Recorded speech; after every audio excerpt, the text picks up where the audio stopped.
So the winch on this foiler does not work at all. I have it currently unplugged and I'll tell you why. But basically this switch up here, the handlebar rocker switch is all faulty.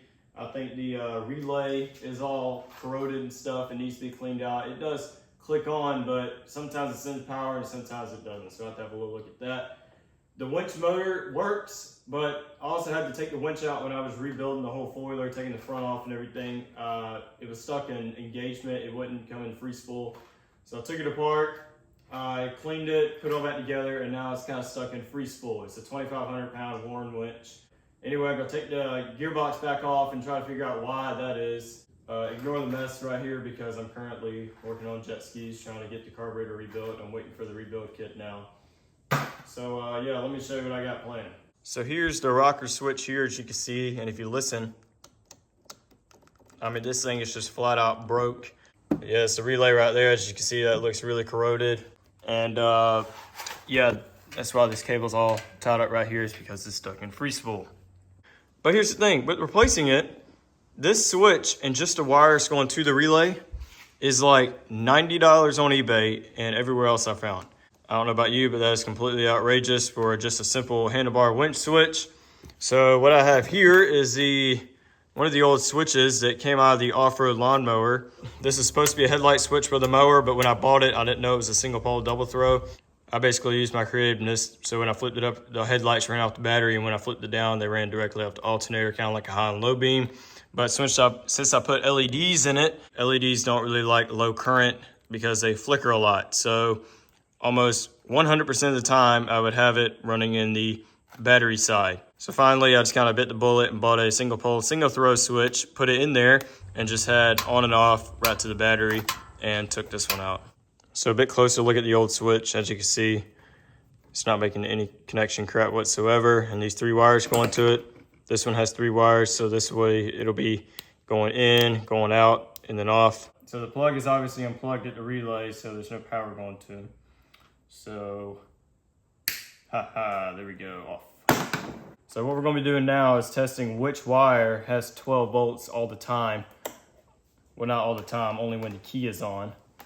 Because one is the power and the other 2 is the one in and one out. So we got it grounded on the engine. And there we go, we got 12.6. Let's do this one. Nothing. And just to be sure, nothing. If we go back, should get 12 volts. There we go. So this wire right here, the red wire, that's gonna be the one that we're gonna be connecting to the center of this switch. So if we go on our little assortment here, this is 16 gauge wiring, so we're gonna be using a Ring M4 plug, which is right here. I'm gonna get 3 of these. Obviously make sure your wire is straight going in there. Once it's in there, you're going ahead and crimp it. Just like that. Now I'm gonna get the other 2 on there. So we got our switch just kind of temporarily mocked up. So now if we got the key on, should hear something.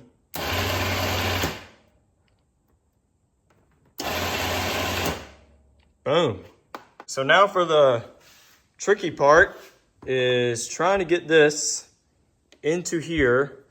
All right, so we're kind of getting somewhere now. I kind of wedged some washers in between there and there to tighten it up. So now I'm gonna get the hot glue gun, which is probably gonna be the best thing to use to just finalize, hold this in there. And just put a load of hot glue in there and call it good.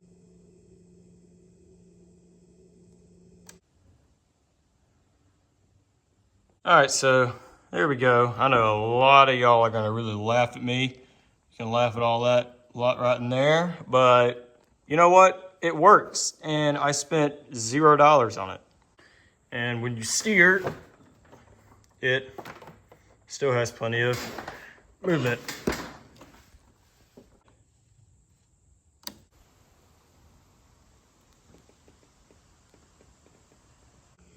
All right, so we got the winch apart and the planetaries.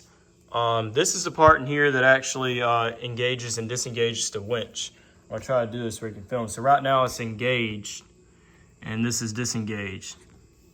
So when I slide this over, this little ramps right there help slide that thing up. But when I put it back to engage, it doesn't go back down until I kind of push it back down. You see that little ramp it rides up on? Maybe I put that spring in the wrong place. I don't know, but I'll look up some YouTube videos and see how this winch is put all back together and put it back together the right way. All right, guys, really simple fix. I had this thing go, like the spring part going inside of this area. So I had this backwards. So now when I spin it, it's in free spool. And once we lock it in, push that in there, we are now turning. So I'm glad that's all working.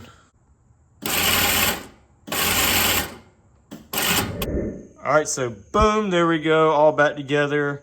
So yeah, let's test it and see if it can finally winch this excess rope in. There we go.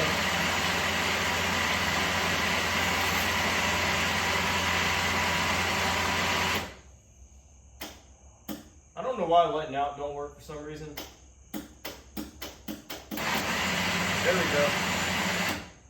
I think it's in the main relay. All right, now let's try free spooling.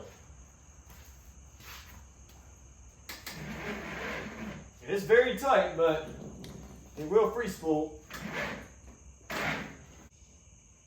Engage.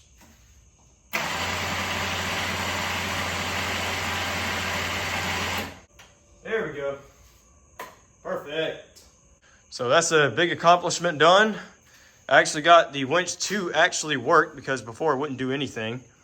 So tomorrow, I think I'm gonna rip apart this relay and clean the contacts.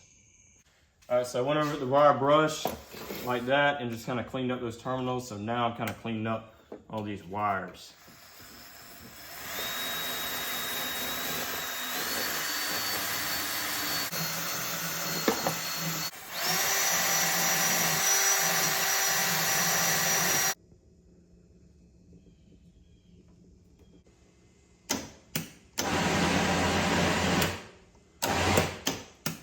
I don't know why it still ain't working, but it does work after you flip it a little bit, and I'm really not gonna be letting it out that much, so I'm just gonna say it's all good.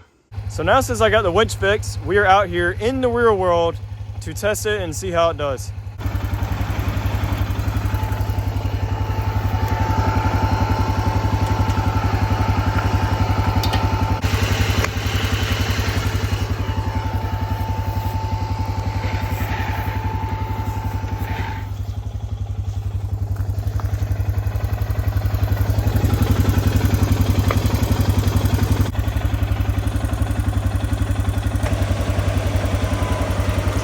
All right, we are moving.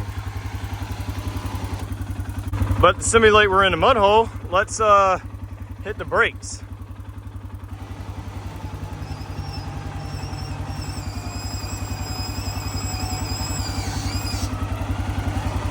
All right, I guess we're good. So yeah, winched it up to a tree, no problem. It should be able to get me out of any situation. But you remember my low range reverse mod? Let me show you how good it works. Two-wheel drive, four-wheel drive,